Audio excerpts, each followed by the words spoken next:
ఈరోజు ఈ సభ ప్లస్ 80వ జయంతి సందర్భంగా ఈ సభ ప్రధాన ఉద్దేశం మనం ఒక క్యాప్షన్ పెట్టాం. కాన్సీరాం ఖడ్గంతో తెలంగాణలో బహుజన రాజ్యాధికారాన్ని సాధిద్దాం. చాలా మంది నన్ను అడిగిన ప్రశ్న ఏంటంటే, కాన్సీరాం ఖడ్గం అంటారు, కాన్సీరాం ఖడ్గం అంటే ఏంటన్నా అని అడిగారు. కాన్సీరాం ఖడ్గం అంటే ఏంటన్నా అని అడిగారు. ఏంటి? ఓటు. ఓటు అంబేద్కర్ ఎప్పుడో కల్పించింది కదా. అంబేద్కర్ రాజ్యాంగంలో ప్రతి పౌరుడు సమానంగా ఉండాలి అని చెప్పి అంబేద్కర్ కల్పించిన ఓటు కదా అది. మరి అంబేద్కర్ గతంలోనే 1950 రాజ్యాంగం ఇంప్లిమెంటేషన్ అయ్యే రోజుల్లోనే ఓటును కల్పించాడు.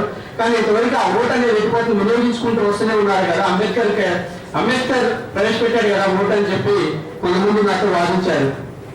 ఫ్రెండ్స్, ఎస్, భారతదేశంలో ప్రతి పౌరుడు కూడా సమానంగా ఉండాలి అని చెప్పి ఆ రోజు రాచరిక వ్యవస్థకు స్వస్తి పలికి అంబేద్కర్ అందరూ సమానులే, భారతదేశంలో ప్రతి సామాన్యుడికి కూడా ఓటు అనే ఆయుధం అందరితో సమానంగా ఉండాలని చెప్పి ఓటు అనే ఒక ఆయుధాన్ని మనకి ఇచ్చారు. ఈ ఆయుధాన్ని ఇప్పటివరకైతే మన ఎస్సీ, ఎస్టీ, బీసీ, మైనార్టీలు ఎవ్వరు కూడా ఉపయోగించుకోలేదు. ఎందుకంటే తరతరాలుగా ఎవరైతే రాజ్యాధికారాన్ని కొంతమంది కేవలం సమాజంలో 13%, 10%, 8% అయినటువంటి కొంతమంది మాత్రమే దాదాపు 50%, 60, 80% దాకా చట్టసభలు అడుగుపెడుతూ వాళ్ళ యొక్క పరిపాలకులుగా ఉంటూ వాళ్ళ స్వార్థ రాజకీయాల కోసం వాళ్ళ యొక్క కమ్యూనిటీని డెవలప్మెంట్ చేసుకుంటూ వచ్చారే తప్ప అది మన ఓట్లను ఉపయోగించుకుంటూ వాళ్ళు వచ్చారే తప్ప మన ఓటును మనం మన సామాజిక వర్గానికి ఏ రోజు ఉపయోగించుకొని మన సామాజిక వర్గం చెందిన నాయకులు ఏ రోజు కూడా చట్టసభలకు మనం పంపేయలేదన్నది చరిత్ర చెప్తున్న వాస్తవం ఇది. ఫ్రెండ్స్, అందుకోసమే బాబాసాహెబ్ అంబేద్కర్ ఓటునైతే ప్రవేశపెట్టారు, కానీ దాన్ని రాజ్యాధికారం దిశగా మలుచుకోవడంలో పూర్తిగా విఫలమయ్యారు. కాబట్టి దాన్ని కాన్సీరాం అంబేద్కర్ చెప్పిన ఓటు అనే ఆయుధాన్ని ఏ విధంగా ఉపయోగించుకోవాలని చెప్పి ఉపయోగించుకొని దాన్ని ఒక ఎక్స్ప్లెయిన్ చేసి భారతదేశానికి గుండెకాయ అయినటువంటి యూపీ, ఉత్తరప్రదేశ్ లో నీలి జెండా ఎగరవేసిన చరిత్ర కాన్సీరాం ఉంది. ఫ్రెండ్స్, ఈ రోజు కాన్సీరాం ఎవరు అని చెప్పి చాలా ఇందులో కొంతమంది తెలిసి ఉండొచ్చు, తెలియకుండా ఉండొచ్చు. కాన్సీరాం అనేది ఎవరు లేదు. కాన్సీరాం పంజాబ్ లో పుట్టినటువంటి ఒక దళిత కుటుంబంలో, చమర్ కుటుంబంలో పుట్టిన వ్యక్తి.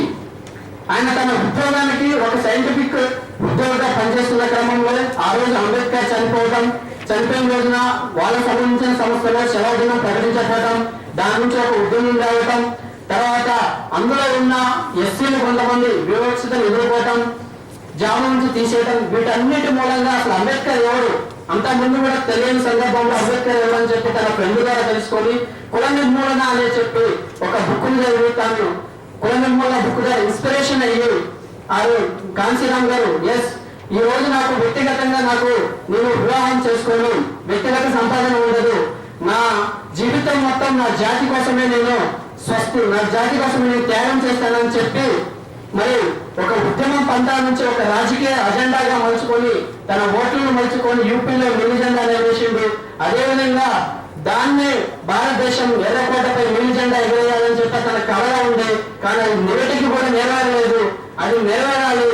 తెలంగాణలో ప్లస్ తెలంగాణతో పాటు ప్రతి రాష్ట్రంలో ఏదైతే నీలి జెండాను ఎగరవేసినప్పుడు అది ఎర్రకోటపై నీలి జెండాగా ఎగరవేయాలని చెప్పి ఆ ఓటును మన ఇక్కడ ఉన్నటువంటి ఎస్సీ, ఎస్టీ, బీసీ, మైనార్టీలు ప్రతి ఒక్కరు కూడా మన బీసీ నాయకులను చట్టసభలో ప్రారంభించి మన జాతి కోసం, మన జాతి అభివృద్ధి కోసం పాటుపడాలని చెప్తూ సెలవు తీసుకుంటున్నాం.